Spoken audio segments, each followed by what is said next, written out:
My wife faked a work emergency to trap me at home, making me miss our anniversary trip just so she could get drunk, fool around, and party all night with her lover in the suite I paid for. Hi Reddit.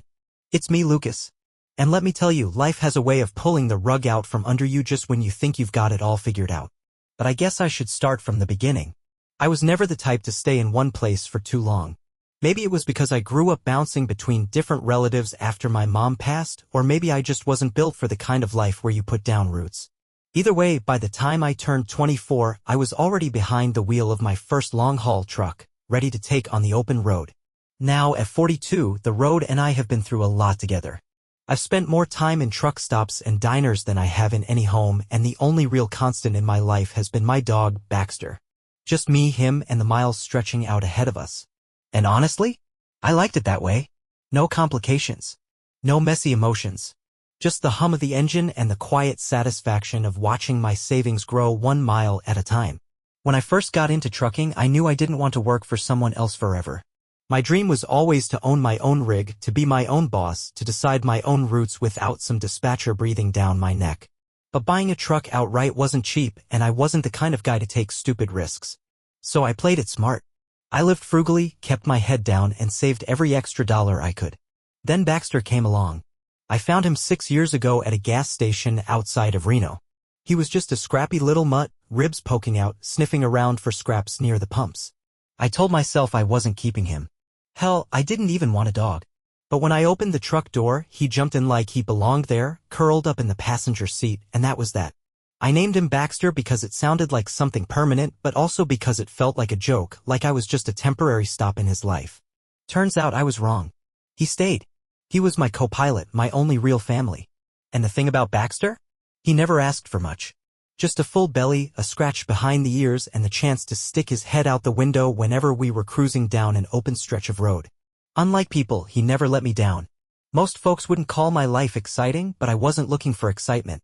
I had freedom. A steady paycheck. A goal I was working toward. That was enough for me.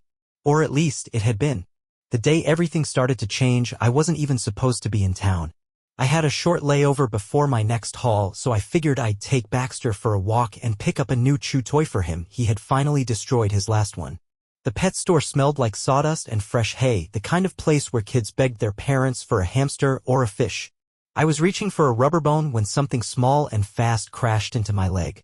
I looked down and saw a little boy, maybe 5 or 6, rubbing his head and staring up at me with big, startled eyes. His auburn curls were a mess, and he wore a t-shirt with a cartoon superhero on the front, at least one size too big for him. He blinked at me, then spun around and bolted toward a woman pushing a stroller a few feet away.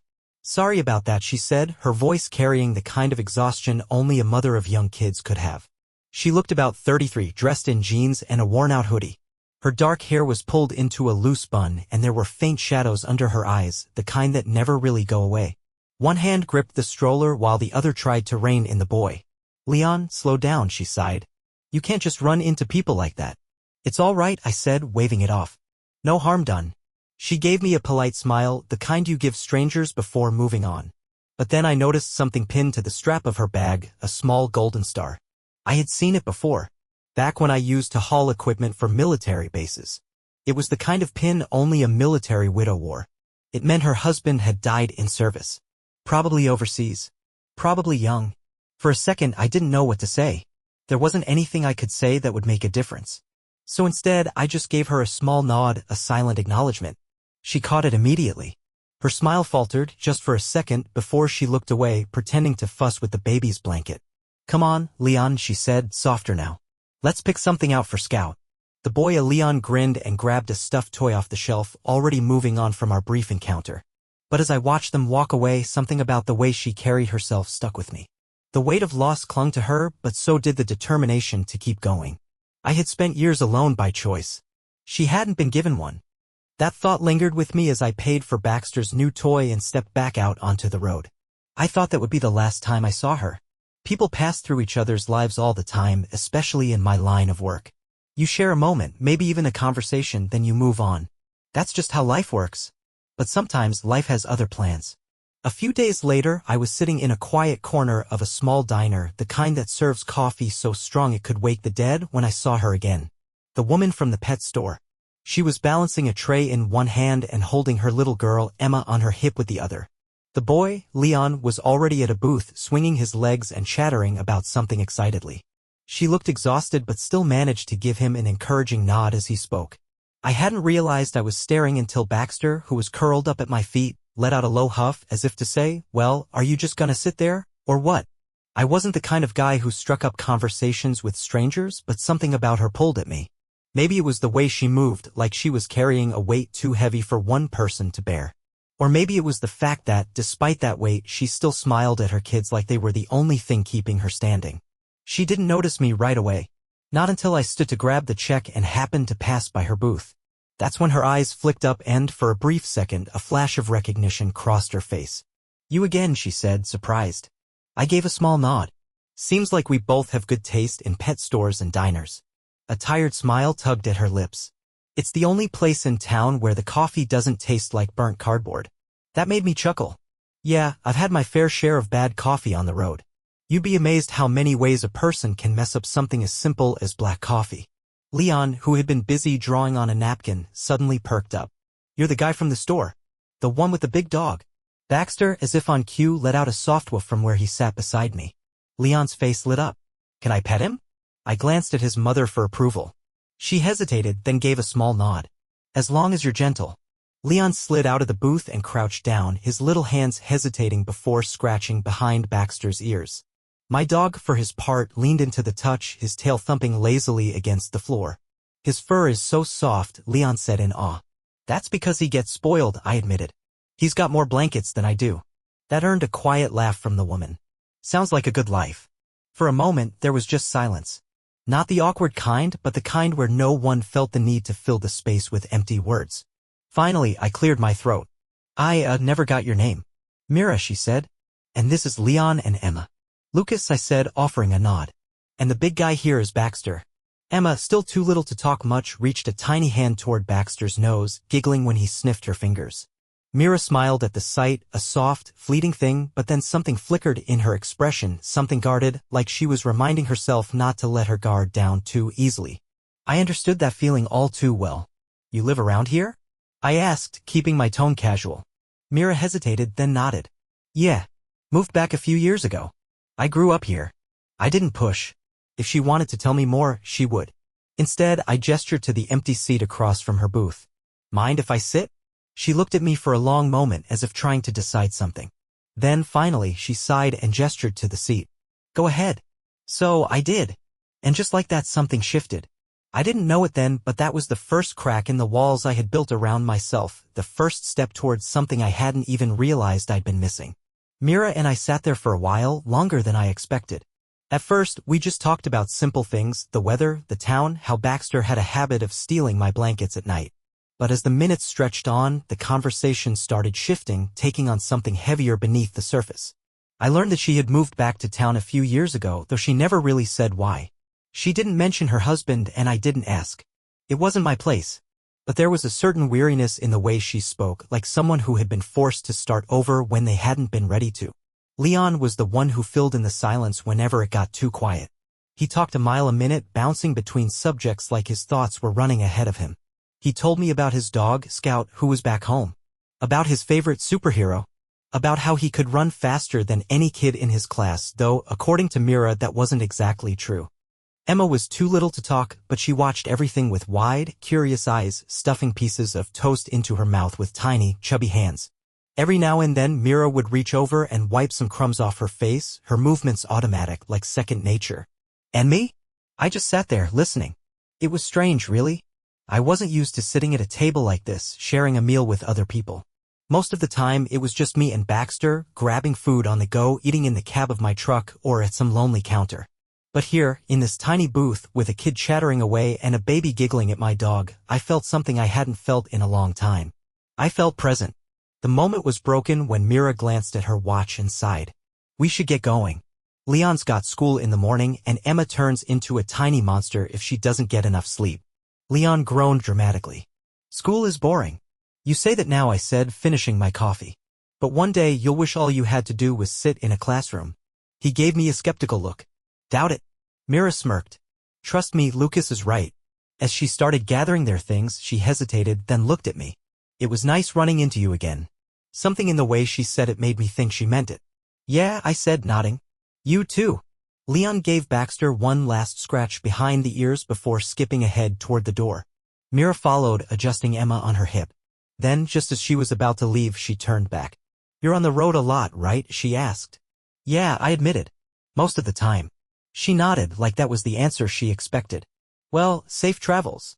And with that, she was gone. I sat there for a moment, staring at the empty space where they had been. Then, with a sigh, I paid my bill, whistled for Baxter, and stepped back out onto the road. I told myself it was just another passing moment. Just another conversation with someone I'd probably never see again. But I was wrong. Because that wasn't the last time I saw Mira. Not by a long shot. I hit the road the next morning, just like always. Pulled out of town before the sun was fully up, coffee in one hand, Baxter curled up in the passenger seat like he had no worries in the world. The highway stretched out ahead of me, long and empty, the kind of road that made you feel like you could keep driving forever. And yet, for the first time in years, I wasn't fully focused on the road. I kept thinking about Mira. About Leon's endless energy. About Emma stuffing toast into her mouth, eyes wide with curiosity. About the way Mira had looked at me when she asked if I was on the road a lot, like she was trying to decide something. It was ridiculous. I'd met plenty of people in plenty of towns, friendly faces, passing conversations, moments that faded as soon as I pulled back onto the highway. This should have been no different. But it was. I didn't know why. Maybe it was because Mira wasn't just another person making small talk. There had been something real in the way she spoke, something raw in the way she carried herself. Like she was holding her world together with both hands, and it would all come crashing down if she let go for even a second. I knew that feeling. I'd lived it. Still, I shoved the thoughts away, focusing on the miles ahead. I had deliveries to make, schedules to keep. My life was simple, predictable. I didn't need complications. And yet, 2 weeks later, when I had another layover in town, I found myself taking a detour. It wasn't intentional. Not at first. Baxter needed a walk, and I figured I'd stop by the park. Let him stretch his legs, get some fresh air before the next long haul. But as I pulled up, I spotted them. Mira, Leon, Emma. They were sitting on a bench near the playground. Leon was running back and forth, kicking a soccer ball against a tree while Mira rocked Emma's stroller absent-mindedly with one foot. I hesitated. I could have turned around. Could have left before they saw me. But Baxter had other plans. The moment he saw Leon, his ears perked up, and before I could stop him, he trotted straight toward the kid like they were old friends. Leon's face lit up. "Baxter." At that point, there was no turning back. Mira glanced up, surprise flickering across her face when she saw me. "Lucas." "Hey," I said, stuffing my hands into my pockets. "Didn't expect to run into you here." She raised an eyebrow. "Really? Okay, so maybe it wasn't exactly a coincidence." Leon had already abandoned his soccer ball in favor of throwing his arms around Baxter, who tolerated the rough affection with his usual patience. Emma, still too little to join in, just kicked her legs excitedly from her stroller. Mira exhaled a laugh. "Guess you've got a new fan club." "Seems like it." She scooted over on the bench, gesturing for me to sit. And just like before, I did. We talked. Not just about small things this time, but real things. I told her a bit about my life, how I'd been on the road since I was 24, how Baxter had come along 6 years ago and never left. How I'd never really stayed in one place long enough to call it home. She listened. Really listened. And then, for the first time, she told me about her husband. His name was Daniel. They met when she was 19, married when she was 22. He had been everything to her, steady, kind, the kind of man who could fix anything and make it look effortless. He had been deployed when Leon was 3, and Emma had never even gotten the chance to meet him. She didn't cry when she talked about him, but there was something in her voice, a quiet grief, settled deep. Not raw anymore, but still there. I didn't say anything. What could I say? Sorry for your loss? That felt empty. So I just sat there, let her speak, let her remember him the way she needed to. Eventually, Leon ran back over, interrupting the moment. "Can Baxter play with us?" Mira glanced at me. "Only if he doesn't mind getting covered in dirt." I shrugged. "He's a dog. He's probably dirtier than you think already." And just like that, the moment shifted. The heaviness faded. Leon laughed, grabbed Baxter's collar, and ran off toward the grass, the dog bounding after him. Emma clapped her hands, giggling. Mira watched them for a long moment before sighing. "I don't know how you do it." "Do what?" She gave me a tired smile. "Live on the road all the time. No ties." No one depending on you. Must be nice. I should have agreed. That's what I'd always told myself. That I liked my life. That I didn't need anything else. But for some reason, looking at her, looking at the kids, watching Baxter play in the grass like he belonged here, I wasn't so sure anymore. I stayed at the park longer than I planned. Long enough for the sun to dip lower in the sky, casting golden light over the trees. Long enough for Baxter and Leon to wear themselves out, collapsing onto the grass, both panting like they'd just run a marathon. Mira and I talked about everything and nothing. She told me about the town, how it hadn't changed much since she was a kid, how people here remembered everything, which could be both a blessing and a curse. She talked about the coffee shop down the street that had the best pastries but the worst service. About the neighbor who always found a reason to stop by but never actually needed anything. And eventually she talked about Daniel. Not in the heavy, grief-laden way she had at first, but in small, offhand comments. How he used to make the best pancakes on Saturday mornings. How he'd fix things around the house only to break something else in the process. How he always made Leon laugh even on his worst days. She didn't have to say it, but I could tell he was still a presence in her life. A ghost lingering in the quiet moments. I didn't mind. I knew better than to expect someone's past to just disappear.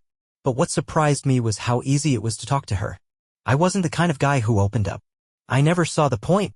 People came and went, and I never stuck around long enough to make it worth sharing more than surface-level details. Yet, with Mira, it didn't feel like small talk. It felt like something else. Comfortable. Familiar.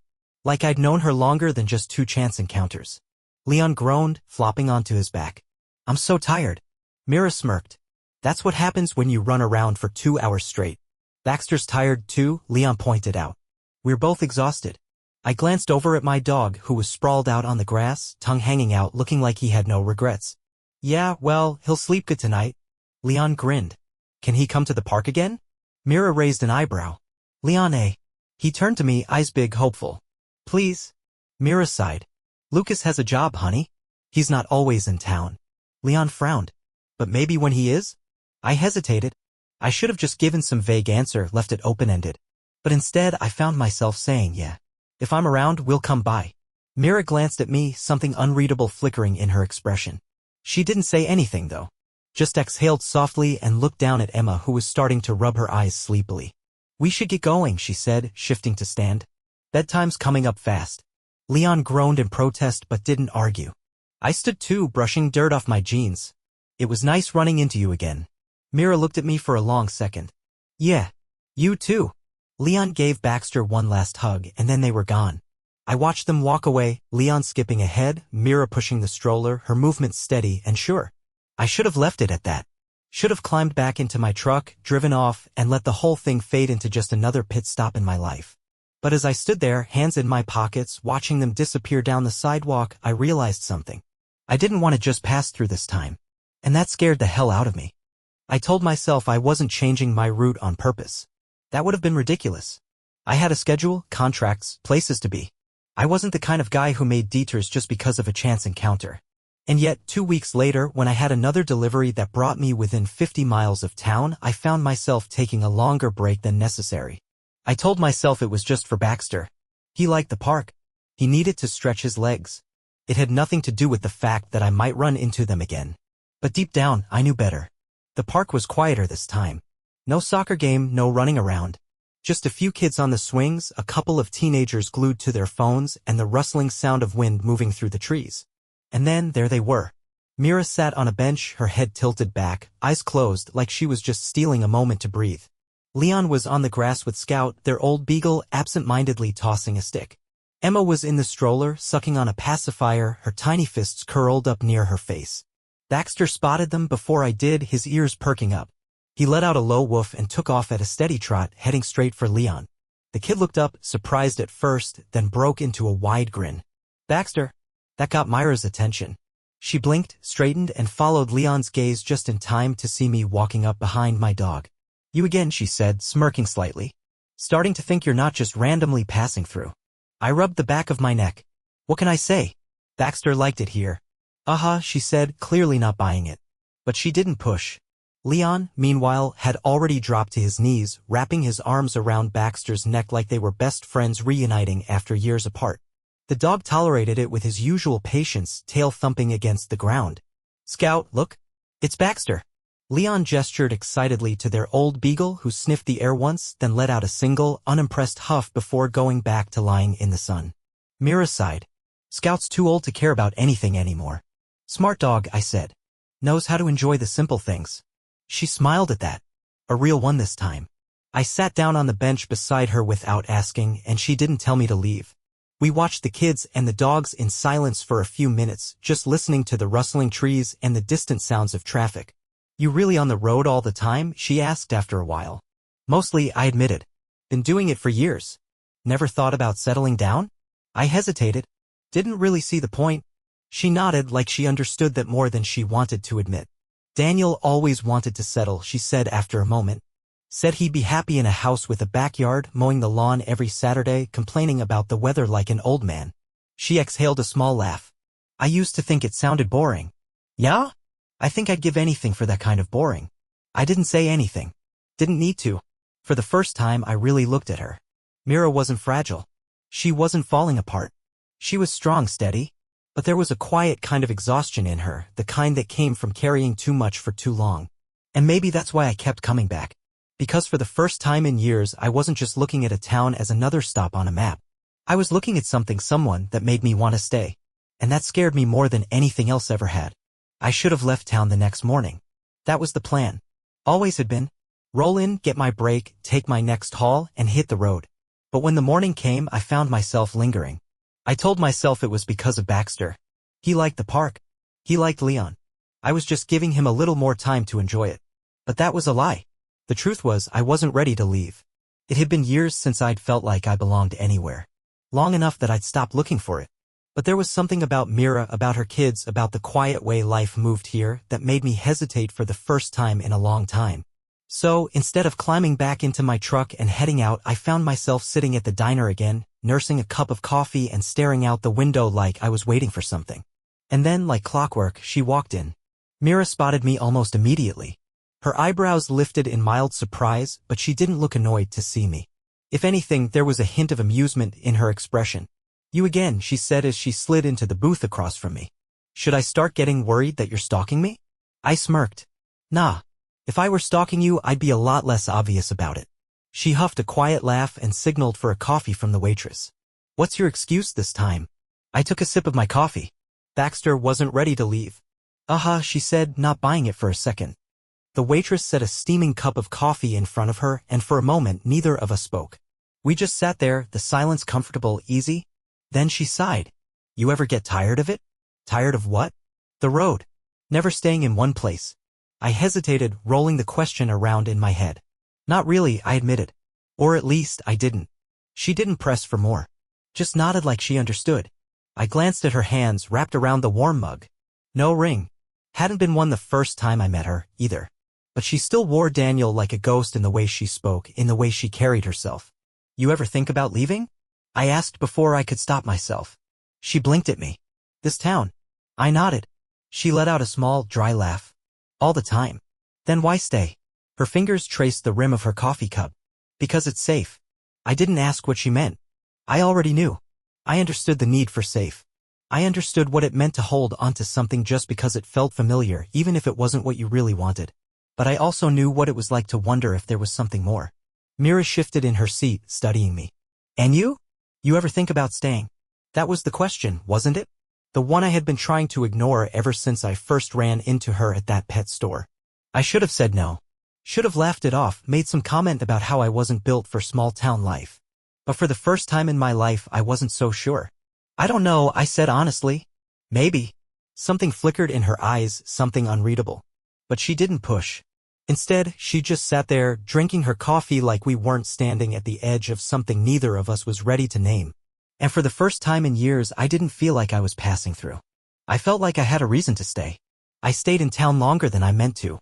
Not on purpose. At least, that's what I kept telling myself. I took another short-haul contract that let me stick around a little longer than another after that. Nothing big, just deliveries to nearby towns close enough that I could make it back in a day. It was easy to justify. More jobs meant more money. More money meant I was one step closer to finally owning my own fleet instead of just one rig. But deep down, I knew that wasn't the real reason I was still here. The real reason had dark hair, tired eyes, and a quiet strength that made me forget how to keep my distance. Mira and I never talked about whatever this was. We didn't have to. We just kept orbiting each other. Like two people standing at the edge of something, both too stubborn or too afraid to take the first step. I found myself at the park more often, timing my breaks so Baxter and I just happened to be there when Mira took the kids out. I stopped by the diner more, where she sometimes brought Leon and Emma for a treat after school. She never seemed surprised to see me anymore. Just gave me that knowing look, the one that told me she saw right through whatever excuse I had ready. And I didn't mind. One evening I found myself at their front porch. I hadn't planned on stopping by. I'd been finishing a run and passed by the street, and before I knew it I was pulling over. Mira was sitting on the porch steps, Emma on her lap, dozing against her shoulder. Leon was in the yard, tossing a ball up and down like he was trying to entertain himself. Mira looked up when I stepped out of my truck. She didn't seem surprised to see me. "Hey," she said. "Hey," I said back. Leon, as always, was the first to react. "Lucas." He ran over, eyes lighting up. "Did you bring Baxter?" I smirked. "When do I ever not bring Baxter?" The kid grinned as I opened the door, letting my dog hop down. The second Baxter's paws hit the ground, Leon took off running, and the dog chased after him, tail wagging like he belonged here. Mira watched them for a moment before shifting Emma in her arms. "You want some coffee?" I hesitated. Just for a second. Then I nodded. "Yeah, that'd be nice." So I followed her inside. Their house was small but warm. Lived in. The kind of place where mismatched furniture told stories, where crayon drawings covered the fridge, where life didn't feel perfect, but it felt real. I leaned against the counter as she moved around the kitchen, one-handed, Emma still curled against her shoulder. "You need help?" She snorted. "I've been doing this one-handed for years. I could make coffee in my sleep." I watched her in silence, taking in the way she moved so effortlessly through her own space. And for the first time I let myself wonder, what would it be like to come home to this? To something steady, something that didn't disappear every time I pulled onto the highway? Mira set a mug in front of me, then leaned against the opposite counter, cradling her own. "You always drink it black?" "Yeah," I said, taking a sip. "You." "Depends on the day," she admitted. "Some mornings, I need it so strong it could strip paint off a car. Other days, I want it sweet enough to make me forget how exhausted I am." I smirked. "And today?" She glanced down at her cup. "Somewhere in between." Neither of us spoke for a while. The only sound was the faint laughter from outside, Leon's voice carrying through the open window as he played with Baxter. Then Mira let out a breath, her fingers tightening around her mug. "Lucas." I waited. She didn't look at me when she spoke. "I don't know what this is." I swallowed. "Me neither." She finally met my eyes. "I haven't let myself think about," she exhaled sharply, "anything like this. Not in a long time." I nodded, not breaking her gaze. "I get it." She searched my face like she was trying to find something. Then, softer, almost hesitant, she asked, "What are you doing here?" I could have given her an easy answer. Something simple. Something that wouldn't make either of us face what we already knew. But I didn't. Instead, I told the truth. "I don't know," I admitted. "But I think I want to find out." She stared at me for a long time, her expression unreadable. Then slowly she nodded. And for the first time, I felt like I wasn't just passing through. I didn't stay that night. I could have. The thought crossed my mind more than once as I sat in Myra's kitchen, the weight of her words still hanging between us. But I wasn't stupid. This wasn't something to rush. So, after finishing my coffee, I called Baxter inside, said goodnight to Leon, and left. But I didn't leave town. Not yet. I took a local haul the next morning, just a short trip out and back. Enough to clear my head, give myself some space. But as soon as I pulled in that evening, I found myself back at the park. And like clockwork, Mira was there. She was standing off to the side, watching Leon kick a soccer ball against a tree, while Emma toddled around on unsteady legs. When she saw me, something flickered across her face. Surprise, maybe, or maybe just quiet recognition. I wasn't sure what to say. I had spent my whole life avoiding attachments, keeping my distance. Now here I was showing up without an excuse, without a reason. Just because. Mira smirked. "Baxter needed another walk?" I exhaled a small laugh. Guess so. She didn't question it. Just nodded toward the bench beside her. An unspoken invitation. So I sat. We didn't talk about the night before. Didn't talk about the things we weren't ready to name yet. Instead, we talked about Leon's school. About Emma finally starting to say more words. About the old lady down the street who kept trying to give Mira unsolicited parenting advice. It was easy. Familiar. But then, after a long silence, Mira spoke. You're still here. I glanced at her. Yeah. She stared at the ground, scuffing her shoe against the dirt. I don't know what to do with that. Neither did I. But before I could say anything, she sighed. Lucas, She hesitated. I don't want to mess this up. I frowned. Mess what up? She let out a humorless laugh. Whatever this is. I didn't have an answer for that. For years, I had convinced myself I was fine on my own. That I didn't need a place to come back to. That I didn't need anyone waiting for me. I had built a life that revolved around motion, never staying still long enough to let anything settle. But now, for the first time, I wasn't sure if I wanted to keep moving. Mira finally looked at me, her eyes searching mine. Are you staying? The question hit harder than I expected. Because it wasn't just about this town. She was asking if I was choosing this. Choosing her. Choosing a life that wasn't just endless highways and empty motel rooms. I swallowed hard. I don't know. Honest. Maybe too honest. But Mira just nodded like that was an answer she understood. And even though nothing had been decided, I knew one thing for sure. I wasn't ready to say goodbye. Not yet. I didn't have an answer for Mira that night. I wasn't sure I had one for myself either. But I kept staying. At first, I told myself it was temporary. One more week. One more short-haul job. One more excuse. But weeks turned into months, and every time I thought about pulling away, something held me there. Maybe it was Leon, who had started looking for me whenever he was at the park, kicking his soccer ball in my direction like an unspoken invitation. Maybe it was Emma, who had gone from staring at me with curiosity to lifting her little arms the second she saw me, demanding to be picked up. Maybe it was Baxter, who had made himself at home on Myra's porch, like he had already decided this was where we belonged. Or maybe it was Mira herself. She never pushed, never asked me to stay, but she also never told me to leave. We fell into a rhythm. Slow, steady, comfortable in a way that scared me more than anything else ever had. I found myself at their house more nights than not, eating dinner at their kitchen table, helping Leon with his homework, carrying Emma upstairs when she fell asleep on the couch. And one night, when the kids were asleep and the house was quiet, Mira stood next to me on the porch, arms wrapped around herself, staring up at the stars. You're still here, she said softly. I exhaled a slow breath. Yeah. She hesitated, then turned to face me. Are you staying? She had asked me that before. And back then, I hadn't known the answer. But now? I reached for her hand, running my thumb over her knuckles. I think I already did. Mira didn't say anything. She just exhaled slowly, like she had been holding her breath this whole time, waiting for me to figure it out. And maybe I had been too. That night, I didn't leave. And in the morning, when I looked out at the quiet street, the sun just beginning to rise, I realized something. For the first time in years, I wasn't thinking about the road. I was thinking about home. Because I had finally found it. And I wasn't going anywhere.